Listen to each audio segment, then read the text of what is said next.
ഇട്ട് വറ്റിച്ചതുണ്ടാക്കാം.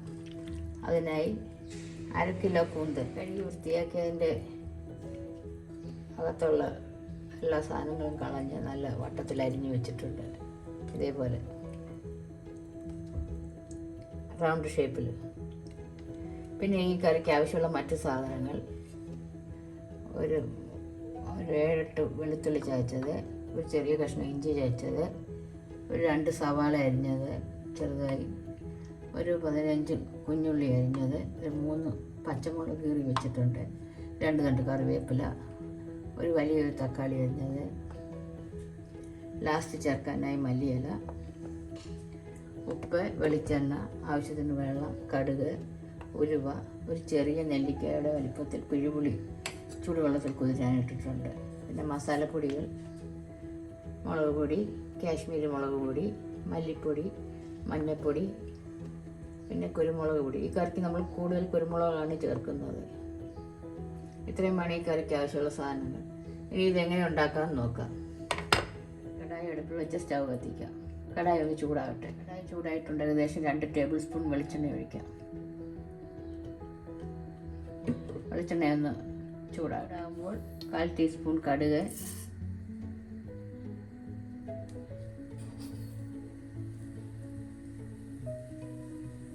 ഒരു നുള്ളു ഉലുവ ചേർത്തൊന്ന് പൊട്ടിക്കട്ടെ. കടുക് പൊട്ടട്ടെ. അതിലേക്ക് പച്ചമുളക്, കൊച്ചുള്ളി അരിഞ്ഞത് വെക്കാം.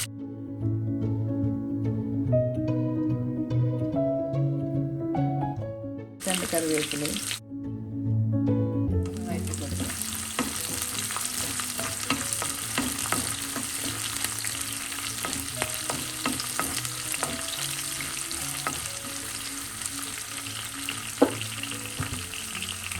അതോടൊപ്പം തന്നെ 2 സവാള ചെറുതായി അരിഞ്ഞതും കൂടെ ചേർക്കാം.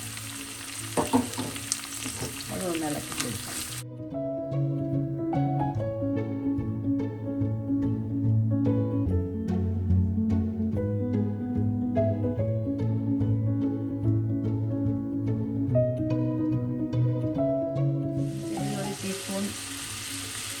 ഉപ്പും കൂടെ ചേർക്കാം.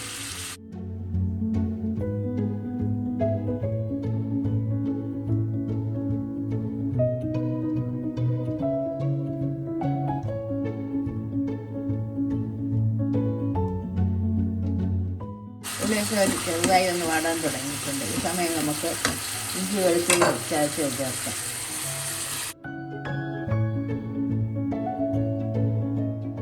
അത് ഈ ഓയിലൊന്ന് മൂപ്പിക്കാം.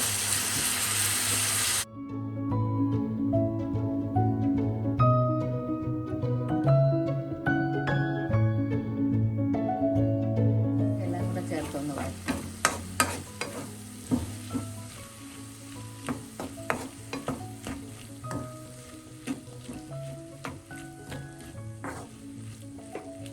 എല്ലാം നന്നായി ഒന്ന് വഴട്ടും.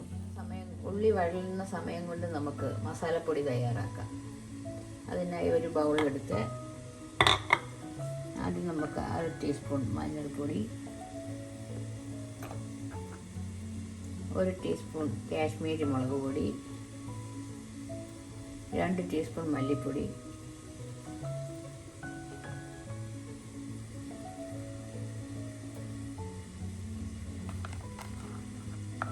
ഇതിൽ കുരുമുളക് പൊടിയാണ് കൂടുതൽ വേണ്ടത്. അത് കാരണം നമുക്ക്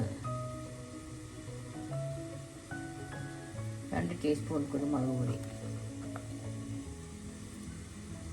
നമ്മൾ കാശ്മീരി മുളക് പൊടി മാത്രമേ ഇതിൽ ചേർക്കുന്നുള്ളൂ. അതിന് എരിവൊന്നുമില്ല. മിക്സ് ചെയ്യാം.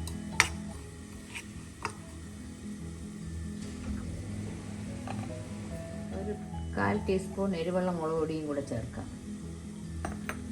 ഇതെല്ലാം കൂടെ നന്നായി മിക്സ് ചെയ്ത്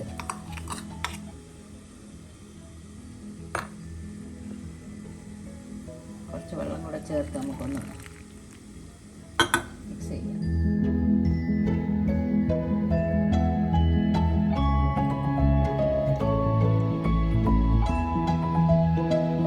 ചെറുതായി ഒന്ന് വഴഞ്ഞിട്ടുണ്ട്. ഈ സമയം നമുക്ക് എടുത്ത് വെച്ചിരിക്കുന്ന മസാലപ്പൊടി ചേർക്കാം.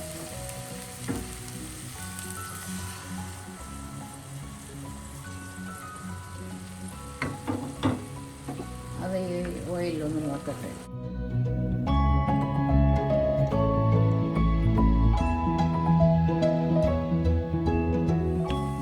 മസാലപ്പൊടികളെല്ലാം നല്ലപോലെ മൂത്തിട്ടുണ്ട്. ഈ സമയം നമുക്കെല്ലാം കൂടെ ചേർത്തൊന്ന് മിക്സ് ചെയ്യും.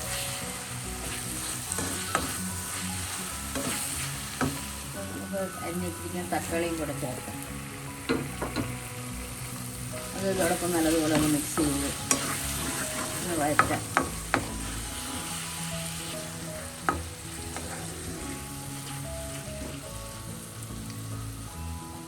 അടച്ചു വെച്ച് വഴറ്റാം. പാത്രത്തിൻ്റെ അടപ്പം തുറക്കാൻ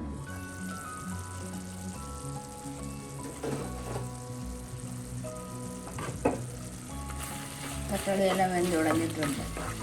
നന്നായി ഒന്ന് ഇളക്കിയ ശേഷം നമുക്ക് കൂന്തൽ വൃത്തിയാക്കിയ കൂന്തൽ ചേർക്കാം. അത് ഇതോടൊപ്പം ഒന്ന് മിക്സ് ചെയ്യും.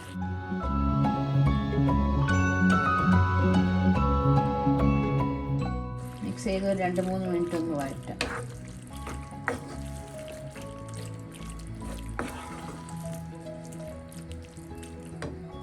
മീഡിയം ഫ്ലെയിമിൽ വെച്ചിട്ട് വഴറ്റാം.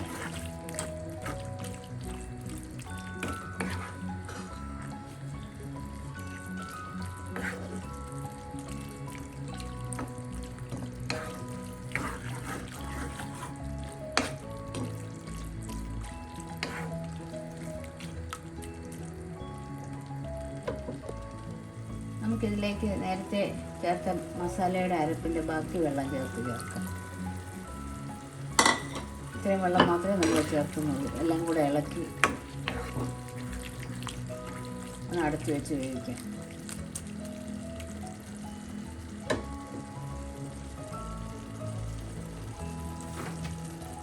പത്ത് തൊട്ട് 15 മിനിറ്റ് വരെ വേവിക്കാം. 10 മിനിറ്റ് ആകുമ്പോഴേ റെഡിയാകും. നല്ല തിള വരുമ്പോൾ ലോ ഫ്ലെയിം ആക്കാം. നമുക്ക് പാത്രത്തിൻ്റെ അടക്കം തുറക്കാം. ഏകദേശം 5 മിനിറ്റ് കഴിഞ്ഞു. അപ്പോൾ നമുക്ക് പിഴിഞ്ഞ് വെച്ചിരിക്കുന്ന പുളിവെള്ളം, ഒരു ചെറിയ നെല്ലിക്ക വലുപ്പത്തിലുള്ള പുളിവെള്ളമാണ്, ചേർത്തും കൂടെ ഒന്ന് ഇളക്കാം.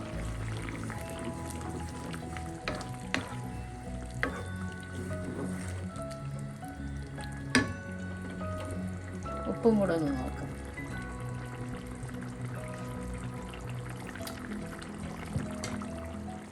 അര ടീസ്പൂൺ ഉപ്പും കൂടെ ചേർക്കാം. വീണ്ടും ഒന്ന് ഇളക്കിയ ശേഷം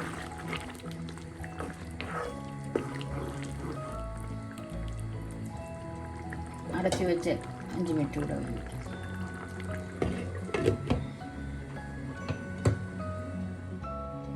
പാത്രത്തിൻ്റെ അടപ്പ് നമുക്ക് തുറക്കാം.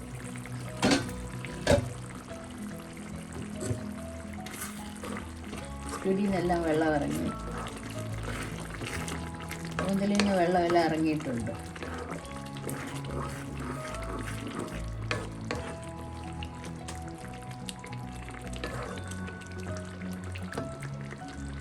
ഉപ്പൊന്നും കൂടെ നോക്കാം.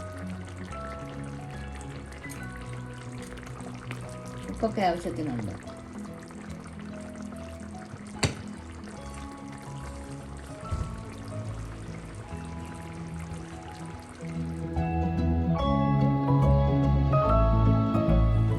ഏകദേശം ഇതെല്ലാം വറ്റാറായിട്ടുണ്ട്. ഈ സമയം നമുക്ക് ഉപ്പൊന്നും കൂടെ നോക്കാം.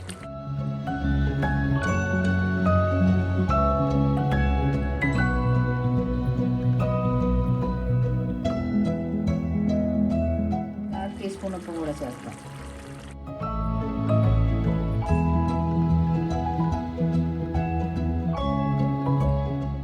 ലാസ്റ്റ് ഒരു തണ്ട് കറിവേപ്പില,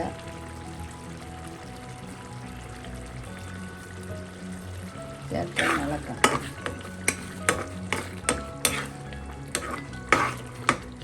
കറി ഓഫ് ചെയ്യാറായിട്ടുണ്ട്. ഇത് ഇരുന്ന് കുറേ വറ്റും. അതായത് നമുക്ക് അര ടീസ്പൂൺ കുരുമുളക് പൊടിയും കൂടെ ചേർത്ത് ഫ്ലെയിം ഓഫ് ചെയ്യാം.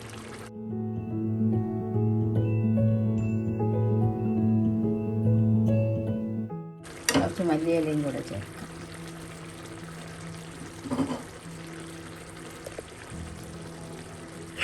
ചേർത്ത് നന്നായി ഇളക്കിയ ശേഷം ഫ്ലെയിം ഓഫ് ചെയ്യാം. കൂന്തൽ അഥവാ കണവ വറ്റിച്ചത് റെഡി. തണുത്ത ശേഷം നമുക്കൊരു സെർവിങ് ബൗളിലോട്ട് മാറ്റാം. എൻ്റെ വീഡിയോ ആദ്യമായി കാണുന്നവർ ഇഷ്ടപ്പെട്ടാൽ സബ്സ്ക്രൈബ് ചെയ്യുക. മറ്റൊരു നല്ല റെസിപ്പിയുമായി വീണ്ടും കാണാം. Thank you.